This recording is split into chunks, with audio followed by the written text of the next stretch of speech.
এই হলো আমার চান্দপুর কেন্দ্রীয় জামে মসজিদ, যেই মসজিদে আমি দীর্ঘ 18 বছর এই মসজিদের খতিব হিসাবে খেজমতের দায়িত্বে ছিলাম। রিজিক যতদিন আল্লাহ পাক রাখছে ততদিন এই মসজিদের খেজমত করেছি। চান্দপুর কেন্দ্রীয় জামে মসজিদ, এই মসজিদটি খেজমত করেছি। আল্লাহ পাক রব্বুল আমিন যতদিন হায়াতে রাখছে ততদিন রিজিকে রাখছে। এই মসজিদটি অনেক সুন্দর হয়েছে। এই মসজিদের জন্য আমি অনেক কালেকশন করেছি, এই মসজিদের জন্য অনেক দোয়া করেছি, মুরব্বীর জন্য অনেক দোয়া করছি। এই মসজিদ অনেক বিশাল মসজিদ, এই মসজিদ যেন আল্লাহ পাক কবুল করেন।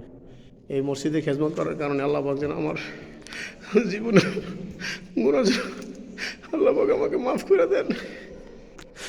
এত মসজিদের খেজমত করেছি, আল্লাহ পাক রব্বুল আলামিন যেন এই চান্দপুরের মসজিদ কালা হাসরের ময়দানে ফুলছেড়েদের বাহন হিসেবে আল্লাহ পাক যেন কবুল করে, আল্লাহ পাক যেন সবাইকে মাফ করে। আল্লাহ পাক আমাদেরকে কবুল এবং মঞ্জুর করেন।